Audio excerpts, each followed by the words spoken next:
This is Aliens and Artists, part one of our conversation with Kathleen Marden. I'm your host, Stuart Davis. Kathleen is an experiencer, a ufologist, author, and a certified practitioner of regression hypnosis. She's also the niece of Betty and Barney Hill.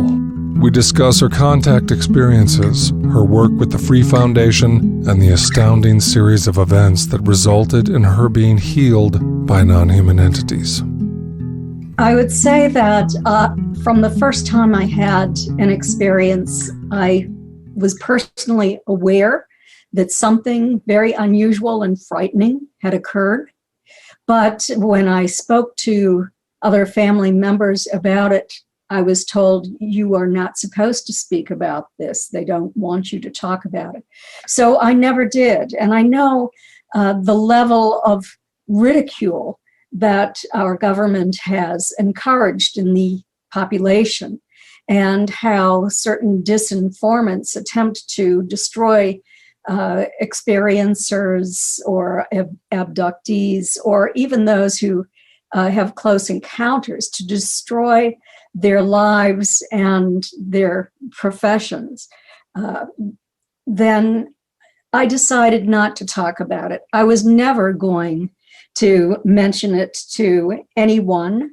Then 30 years ago, when I began to offer assistance to experiencers over the phone, where they could simply speak with someone who was not going to provide ridicule, I began to let them know that I too was an experiencer. I did that because I believe it helped them. And I was always going to keep that a secret as well. No one violated confidentiality on that, which I was very pleased for. But then several years ago, I was working at UFO conferences around the country. And at every conference, a psychic would come to me and say, they really want you to tell your story. Somehow they knew that this had occurred to me. They told me that this would be very helpful to others who are having the same experience. And so very reluctantly, I came forward and stated that I too am an abductee, and I consider it abduction because I never consciously asked for any of this. As far as I know, it occurred for the first time in 1966. My Aunt Betty Hill was working with a team of scientists who were giving her a script to read, and she would give the coordinates and the day in the year. They would count from January 1st being day one. And she would ask the UFOs to show themselves in various locations. One of those locations was to land on my grandparents' farm. And I grew up directly across the street from my grandparents in Kingston, New Hampshire, which was 19 miles away from Betty's and Barney's home. So one night, a craft did come in.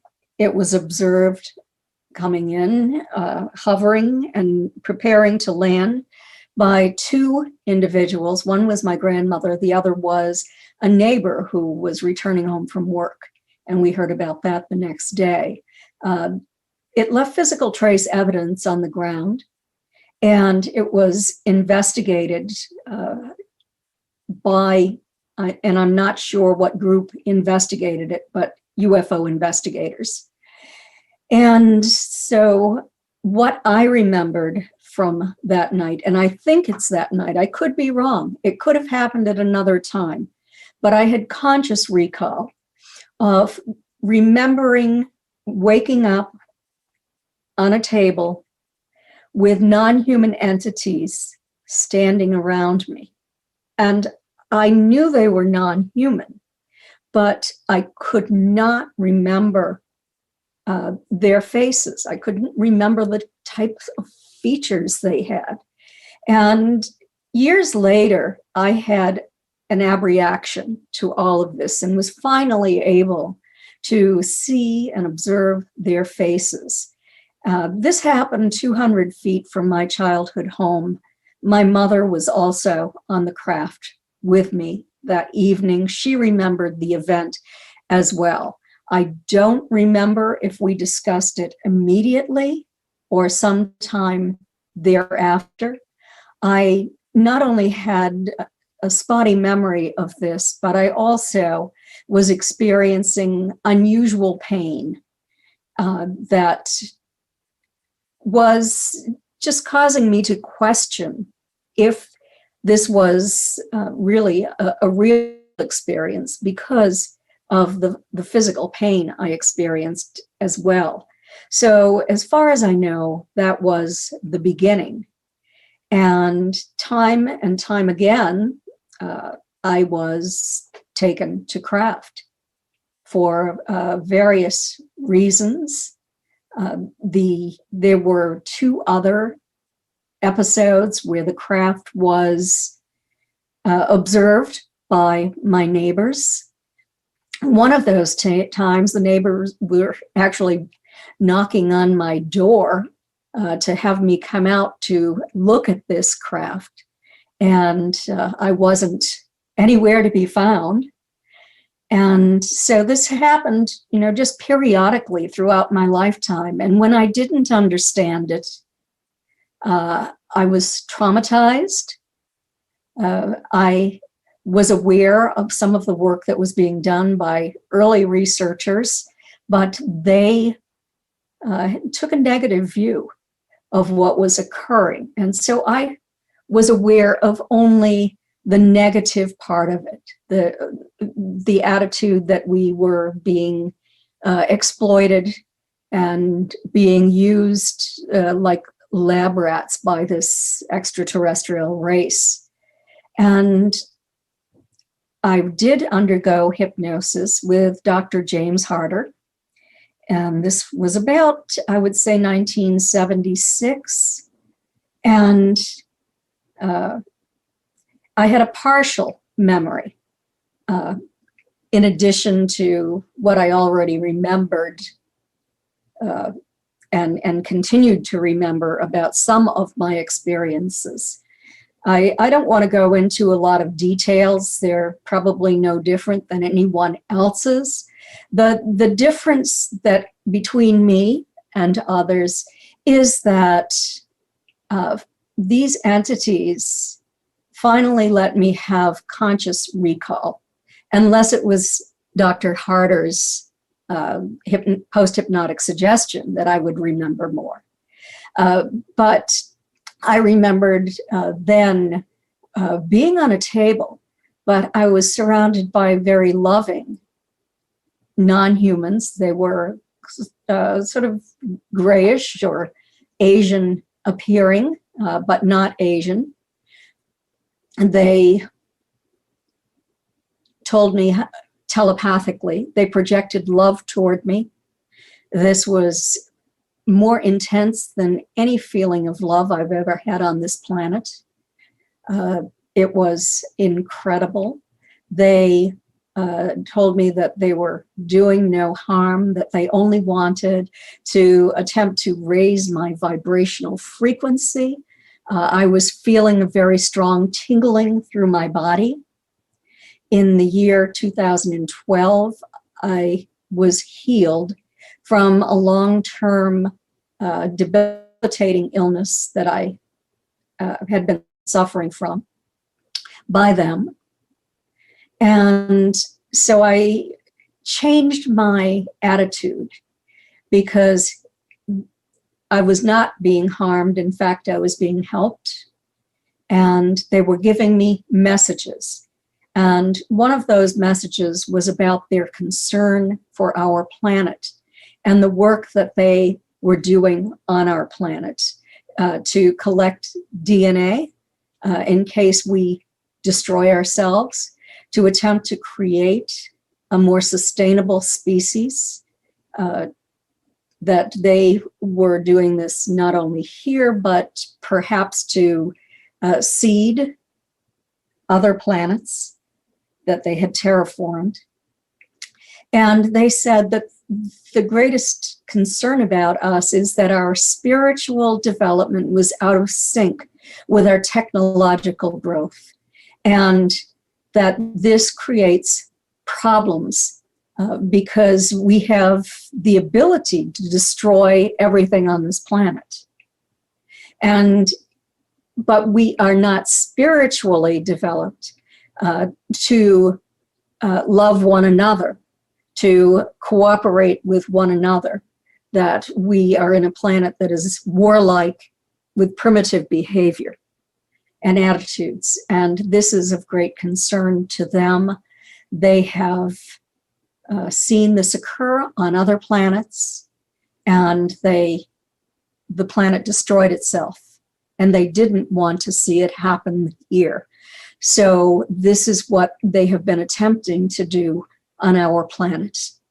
I then went on to do an experiment that involved an experiencer. He was originally from the UK. His name is Kevn Briggs.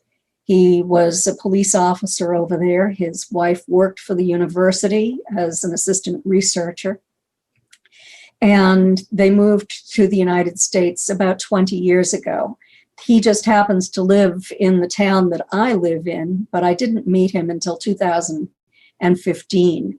And we were invited, a number of researchers and skeptics, a PhD psychotherapist, to meet for a period of 2 years, one time a month, and to ask questions from this supposed extraterrestrial council of entities that he was in communication with. So I took part in this experiment. Again, I was never going to mention this, and I didn't for many years, but we've moved ahead in our understanding now, and I have much more evidence than I had in that time frame. And some of that is on my website at Kathleen-Marden.com. If you go to my essays on contact and read my essay on Rear Admiral Herbert Knowles, Wilbert Smith, the CIA, and the American government, and communication between them and ETs back in 1954, you'll understand why I've decided to go forward with all of this information. It's pretty compelling. So to make a long story short, we did have the opportunity to meet these non-humans that we could feel but not see, except for maybe as a shimmering. We could sense them as that very strong electrical tingling, the same electrical tingling I experienced on the craft when I was there. And we were able to learn to communicate with them telepathically, at least one of them. And we were permitted to ask questions. And one of those questions that I asked is, we believe that you are here to assist in our development, and you are concerned about our use of nuclear weapons. What can you tell us about that? And the answer that I received is, you did reach your present state of development before on this planet, a very, very long time ago, and you destroyed yourselves. And we are not going to let it happen again. We will intervene if we must. So that was the additional information that I received. So my research has moved ahead by leaps and bounds. I have to say, back in the 1990s and the early 2000s, I was strictly a nuts and bolts investigator. I was looking for physical evidence. And if I didn't find physical evidence, I just had to dismiss the cases, not having any credible evidence. But over the past 15 to 20 years, I suppose, I have come to see a lot of that intangible evidence myself, to feel that evidence, and to know that the individuals that I was with felt the same thing, that I was able to communicate with these non-humans telepathically. So, and I also witnessed orbs, for example, light orbs that appeared to be intelligently controlled in experiencers' homes, and also to receive video from one experiencer that I was working with, who captured video of an orb that healed him from lymphoma. So I have to say I have moved ahead and expanded my consciousness by leaps and bounds over the past 15 or so years.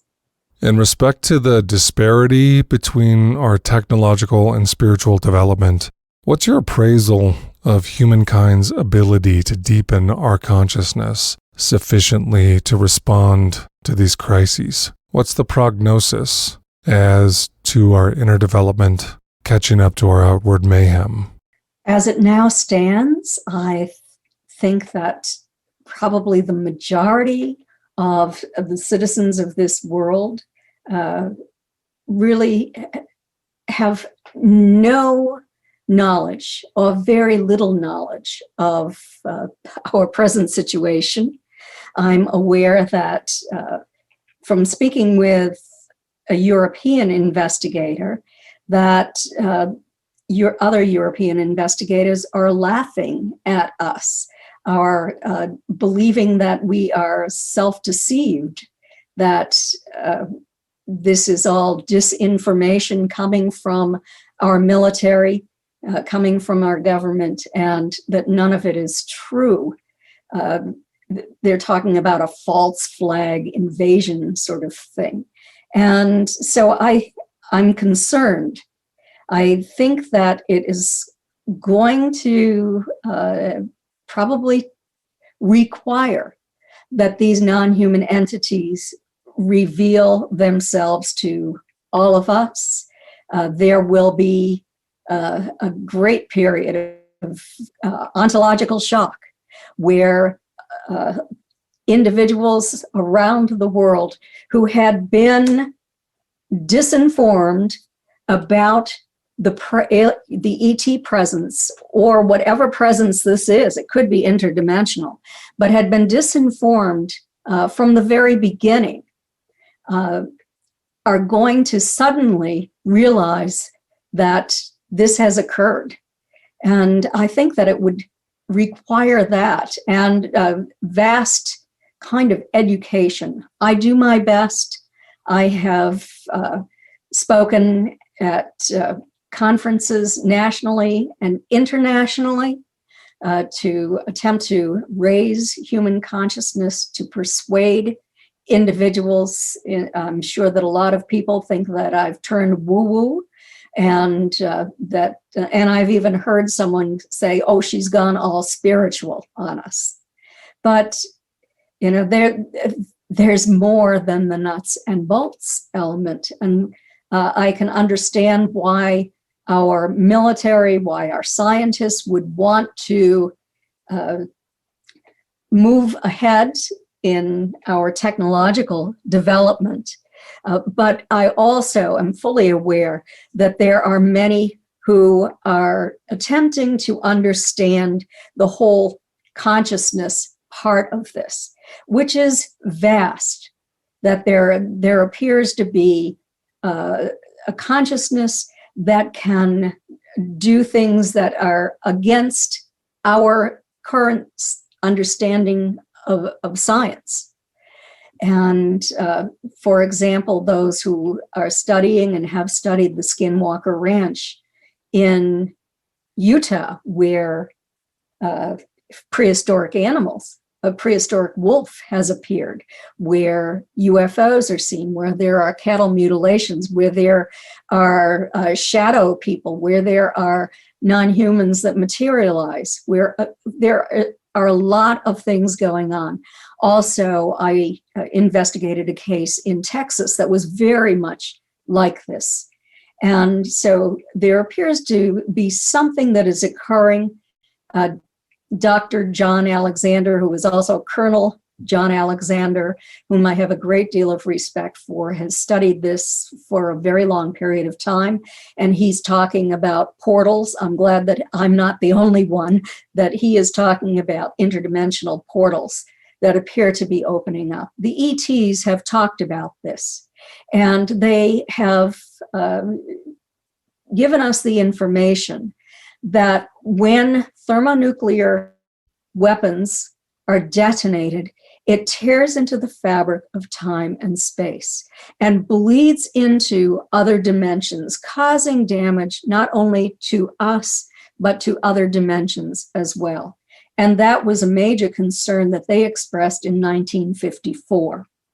So they are still expressing that concern. It's been many, many years. I don't know if we'll ever reach that point. I don't want them to intervene. I want human consciousness to undergo a shift in development. But it's going to take a great many people.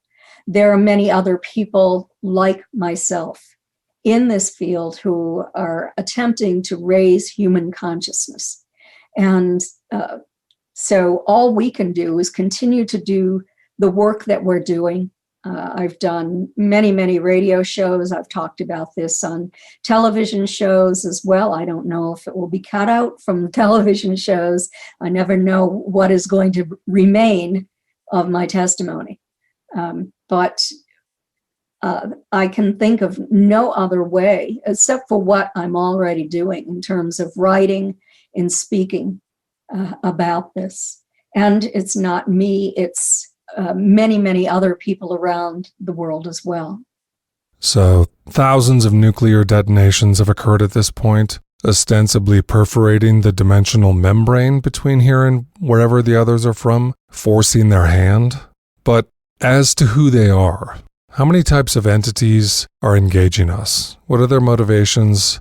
Does that make sense as a question? Yes, it does. And I have worked on 3 major studies on experiencers, numbering about 5,000 in all. And I'm going to quote from the Mutual UFO Network's experiencer survey.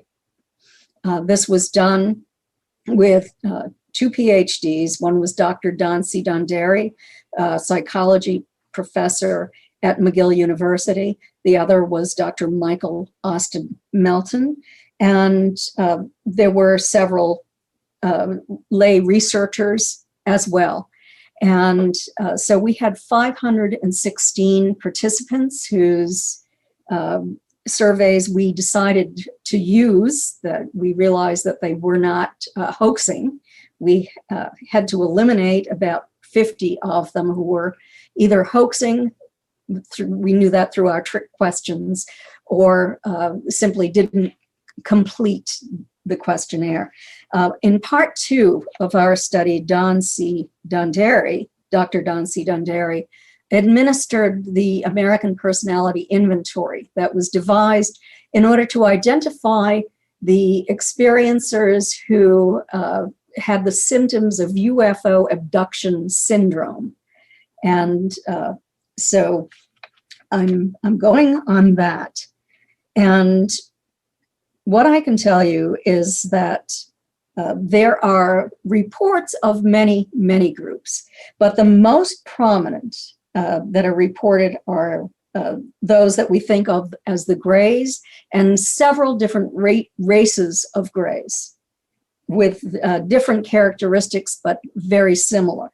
Then the human types that are non-human, the insectoid or mantis types, reptilian types, hybrids, who are a combination of human and non-human.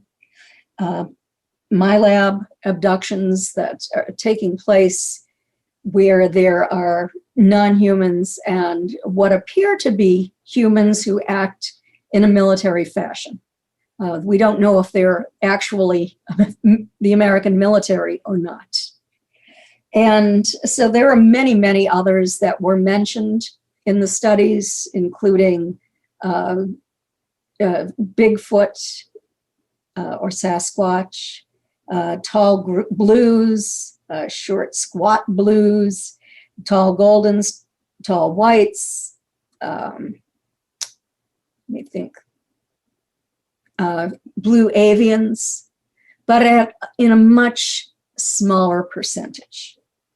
We asked the question about the demeanor. What kind of demeanor did these entities have? And so we had two groups here. We had the experiencers who told us 48% said they were businesslike. 65% of those with UFO abduction syndrome said they were businesslike. We asked, were these entities, would you characterize them as being evil? 10% said yes, they thought they were evil. Well, we said, were they hostile or sadistic? That was less than 6% who believed they were hostile or sadistic. We asked, do you want it to stop? If you could stop it today, would you? 71% of the overall experiencer group said, no, they did not want it to stop.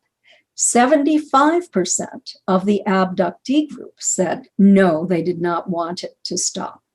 So you probably have maybe 20% that, or maybe a little higher than that, who view this as being something that they do not want to participate in very longer, much longer, or at all again.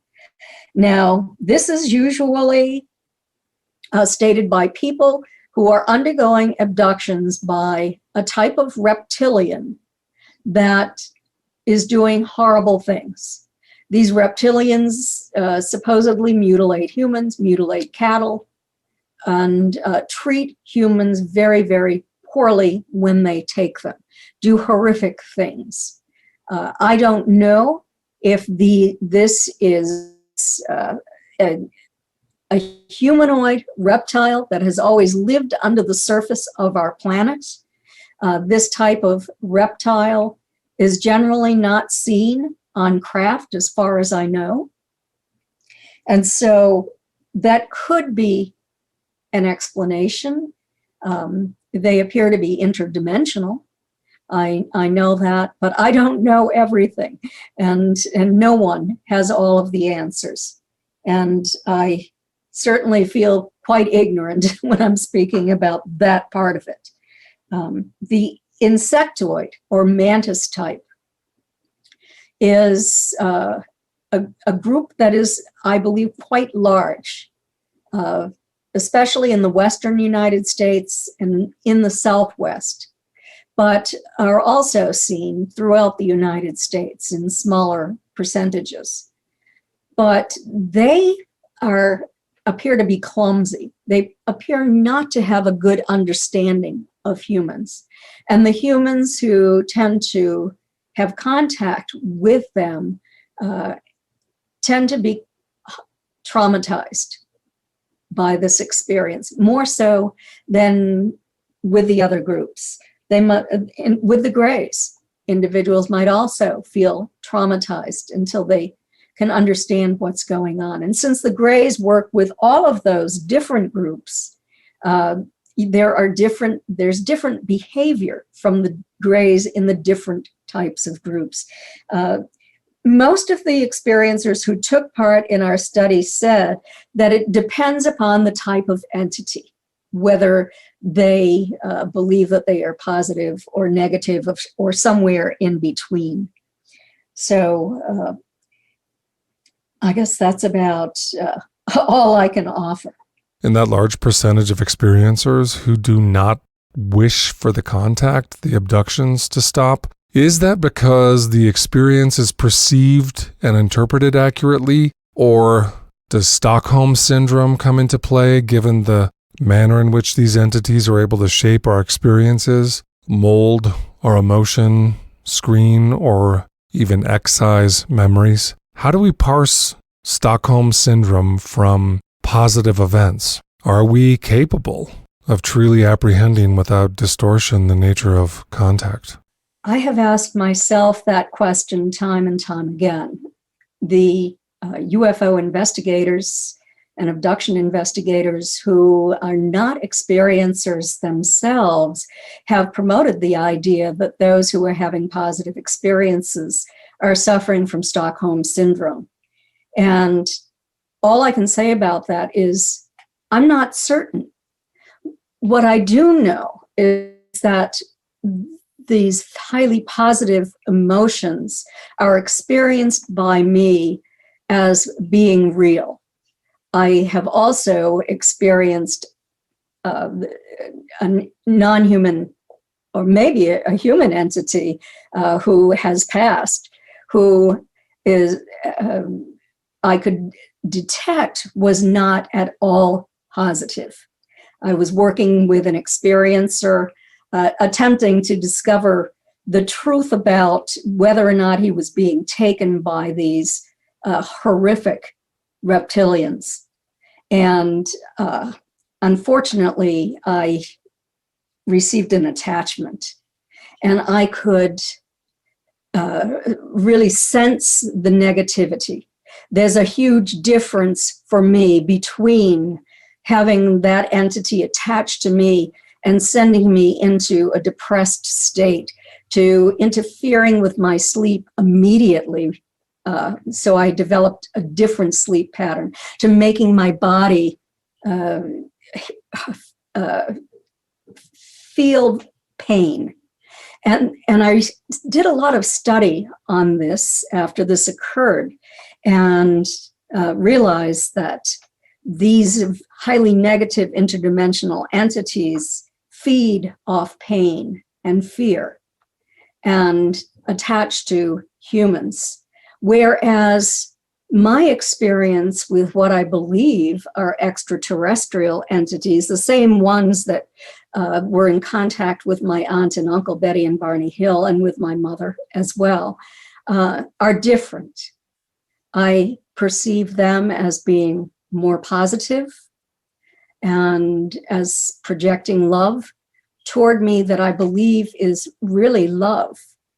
And, you know, so who knows? Do I have Stockholm Syndrome? I doubt it. But I can't say for certain that I don't. Mantids seem to be at the top of the holarchy. People seem to report that when a mantid entity is present, other entities are subservient, deferential, and they seem to be running the show. But paradoxically, they also appear imperfectly attuned to important particulars of human culture. Is it because they are quite literally non-anthropomorphic? Do you have any feelings on these details? Well, I have always considered the human types as being at the top. They're the most prevalent group, according to the Edgar Mitchell Free Foundation's research. And if I were to divide the Greys into different groups, they would be the most prevalent group, the human types would be. The mantid beings are very perplexing. They're clumsy. Their hands are very large. They seem not to understand human behavior well. I've worked with experiencers who have had an incredible level of fear, and fear colors our perception of what has occurred. And when, for example, under hypnosis, I might ask for more information about that. I've received information, well, they ate my torso. They ate my hand, they ate my face. And I'd say, well, you still have that body part. They didn't eat it. And then they'd say, oh, yes, that is their way of telling me that we are not just physical beings, that we exist in the spiritual as well. But why? I mean, somebody needs to talk to these entities and tell them that they have to find a better way of communicating information to humans, because they are perceived as, if not being negative, as being very frightening, and of not understanding humans well, and communicating with humans in a way that is really without empathy toward humans. A question I like to ask any guest with knowledge of mantids is, what is the link between the large mantids and the 2,400 species of mantis insects? The insects have been on Earth for at least 135 million years. They share morphology.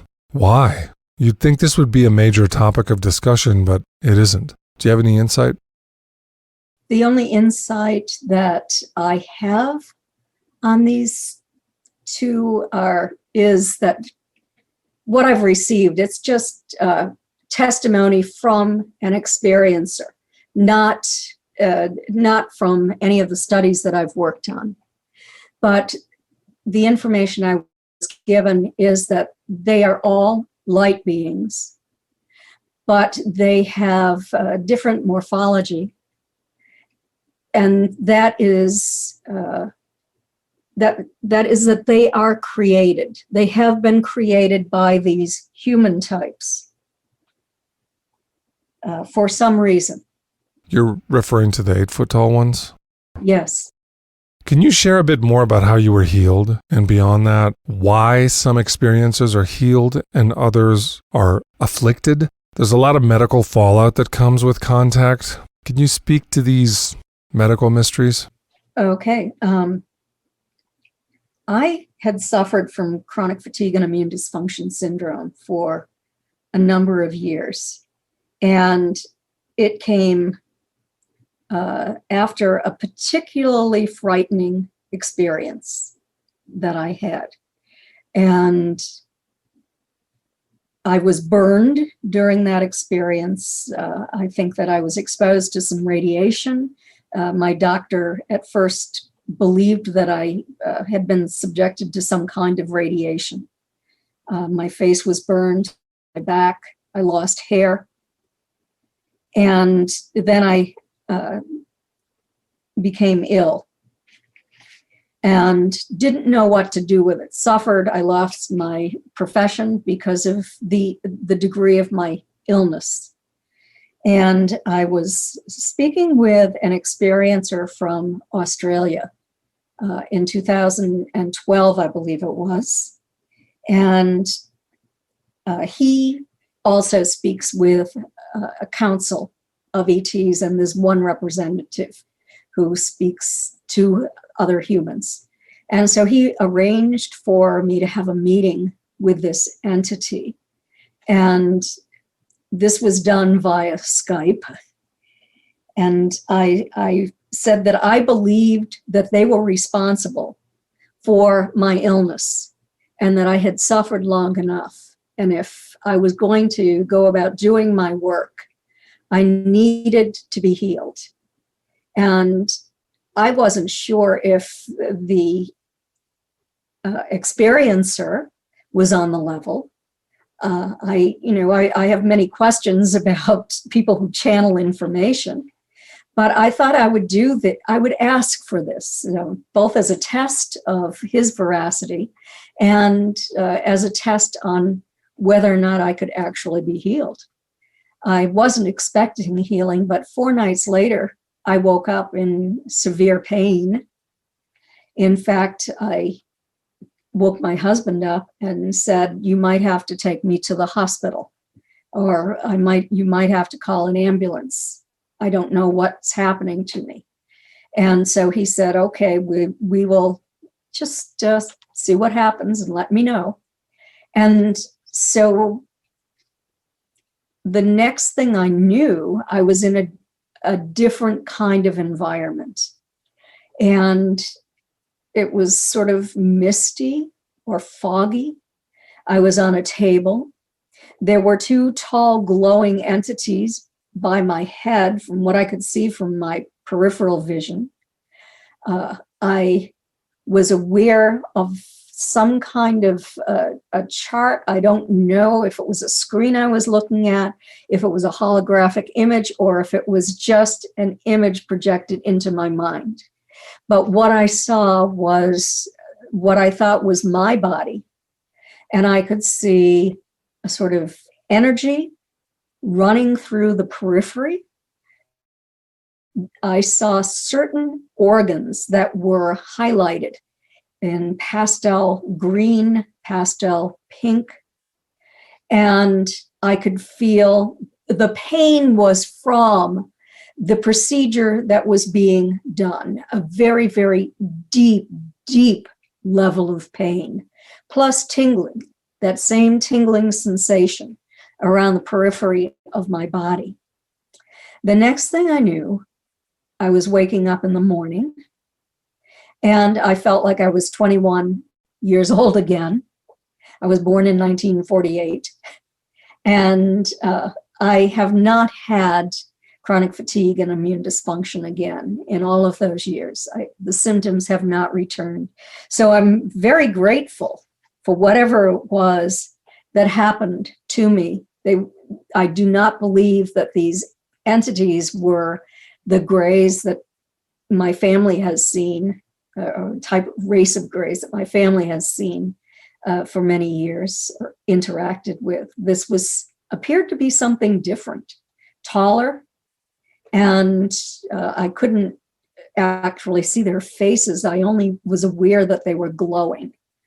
And I spoke with a medical doctor about this, and actually two medical doctors. One of the medical doctors said that over the years, some of his patients had come in with radiation burns, and he couldn't explain this, but they had said that they thought they had contact with these non-humans.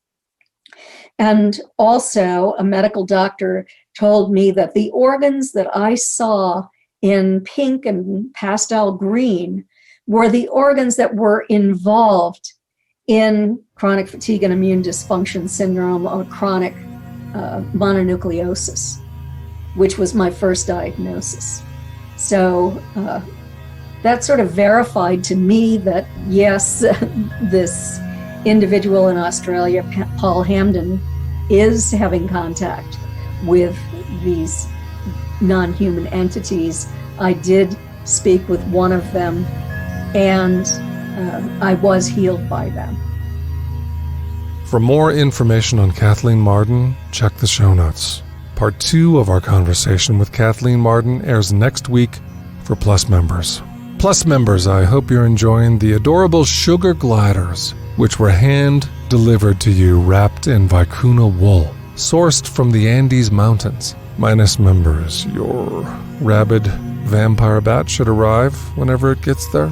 Plus members, I'm so glad your symptoms have subsided as a result of our round-the-clock remote Reiki healing, which comes standard for all Plus members. Minus listeners, some of the rabies shots you'll need may arrive if they get there, which could partially address the bat bites from the biting bats. Plus members, does this feel good? Good. You feel that? Minus members, that numbness is normal. It's a normal part of losing sensation, and it will only last as long as it persists. Plus members, yeah, I can totally pick you up from the airport. No, it's nothing. Minus members, that rusty unicycle has a flat, but the rim should hold. If you want to join Plus, just click the link in the show notes. It's hard, expensive, and wasteful. That's true. What can I tell you? I've had multiple dreams about Olivia Newton-John. I mean, who hasn't? But mine were recent. And because they happened to me, they're special. I mean, personal. I woke up singing Have to Believe We Are Magic. It's been in my head all day. I was telling my wife about this, and she said, maybe the two of you were abducted, and you saw her on a craft. Okay, I know that's a big leap from dreaming about her to us being co-abducted. To my knowledge, we have not run that particular cosmic potato sack race together yet. Then I thought about it and realized, wait, didn't Olivia Newton-John witness a UFO? So I checked. Yes, she was a teenager. A silver object blazed across the sky at incomprehensible speeds. It was brief, but enough to impact her worldview. She believes we're not alone. Newton-John has commented, or is it just John? It's not hyphenated, and that kind of crashes the grammar bus. But at any rate, Olivia has commented, quote, I have seen one when I was very young. It was unidentified and it was flying. It's true that I'm intrigued by them. I've seen so many shifts in belief systems over the years. In England, most people now think UFOs are possible. 20 years ago, how many people would have thought that? End quote. It's kind of total bullshit that I can't play Have to Believe We Are Magic right now. Why? Because of copyrights? Because I didn't write it? How many times do I have to say that there's only one self? And so, that's kind of my song. Like someone said, consciousness is a singular, the plural of which is unknown. If that's true, I guess I said that. Anyway, when you take a closer look at Have to Believe We Are Magic, it's seductive, but it's eerie, alluring, but a bit alarming. Come take my hand. You should know me. I've always been in your mind. You know that I'll be kind. I'll be guiding you. Okay, so far, sounds okay, although I do think we might want to have a safe word. And I don't know, it could be anything, but it's definitely Xanadu. Continuing, building your dream has to start now. There's no other road to take. You won't make a mistake. I'll be guiding you. I appreciate that you feel such certitude, but to be honest, if you weren't in Greece, I might not even take this road. Because it seems like pretty black and white thinking. There's no other road to take. Well, about that one? How about those ones? Why not these ones? They all lead to Rome, Olivia, New John. I digress. You have to believe we are magic. Nothing can stand in our way. You have to believe we are magic. Don't let your aim ever stray. And if all your hopes survive, your destiny will arrive. I'll bring all your dreams alive for you. I get that you're saying intention is super important, but you also kind of sound like someone who's never failed at anything, and that's great. But I, on the other hand, have panic attacks. I dropped out of college. I peed in a Mountain Dew bottle and accidentally drank it.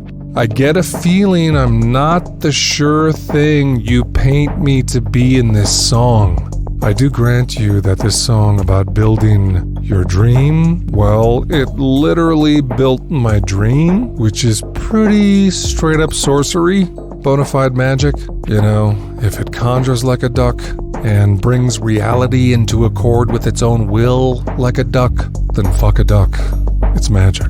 I'm on to you, New John. I'll close by saying, it'd be nice if you dreamed about me once in a while. Shh, don't say nightmare. Aliens and Artists is brought to you by the Liminal Muse, offering one-on-one work with me, Stuart Davis.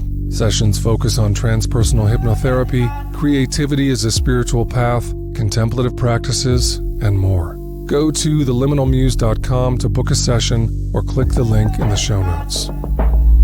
And the Experiencer Group, a private membership site for experiencers of anomalous phenomena, including near-death, out-of-body, precognition, mediumship, contact with non-human entities, and much more. The Experiencer Group features private meetups with other experiencers from around the world, exclusive Ask Me Anything sessions with luminaries, original video and audio content, and much more. Click the link in the show notes to become a member and get 1 month free.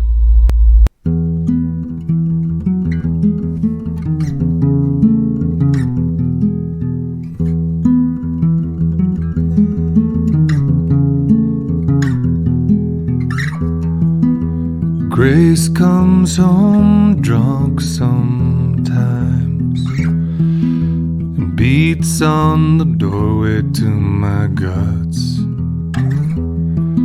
I fumble with the lock till the wound opens up, and she falls in, laughing.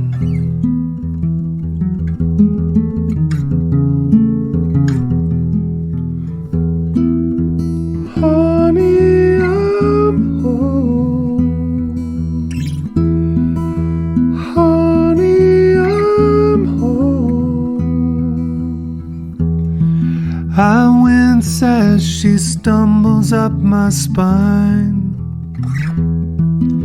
and leaves a trail of bruises on my ribs.